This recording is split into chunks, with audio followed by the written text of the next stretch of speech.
Yenge! Yenge! Uzaktan cevap ver! Telefon çalıyor, açsana! Açsana! Neredesin? Yenge neredesin? Cevap ver, görme zaten!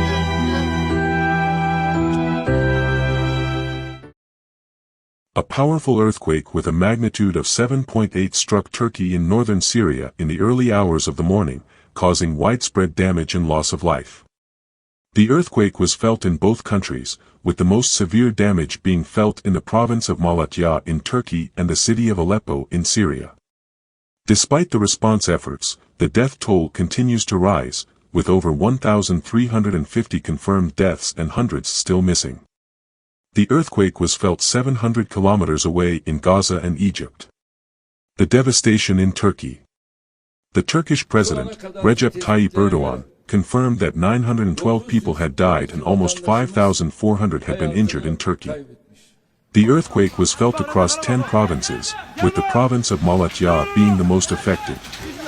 Over 130 buildings were reported to have collapsed in the province, and the death toll is expected to rise. The Turkish armed forces have established an air corridor to allow rescue teams to reach the affected areas and search for survivors. The government has declared a state of emergency in affected provinces and is calling for international assistance. The devastation in northern Syria. The earthquake was also felt in northern Syria, causing buildings to collapse in the city of Aleppo.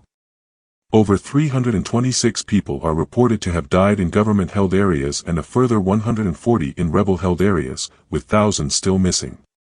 The refugee crisis in Syria has only added to the difficulty of the situation, with over 4 million Syrian refugees living in poverty across the border in Turkey. Aftershocks. There have been over 70 aftershocks, with the largest being a 6.6 magnitude. The Turkish Red Cross has issued an appeal for blood donations, and the government has urged people not to use their mobile phones to allow rescuers to coordinate their efforts. Impact on Turkey's energy industry. The earthquake has also had an impact on Turkey's energy industry, with operations at the Ceysan oil terminal in southern Turkey being suspended. Natural gas flows have been halted to the city of Gaziantep, which has been badly affected by the earthquake. 80 people have been confirmed dead in the city. The response efforts. Turkey has declared a state of emergency, and the Syrian government is taking emergency measures. However, the response in northern Syria is complicated by the ongoing civil war. While Turkey's allies, including the United States, the European Union, and NATO, have offered help, far fewer offers have been made for northern Syria. Western countries have shunned the Syrian government for its actions during the civil war and consider many opposition rebel groups to be terrorist organizations. An international call for aid. The earthquake has resulted in a significant humanitarian crisis, and the international community is being called upon to help.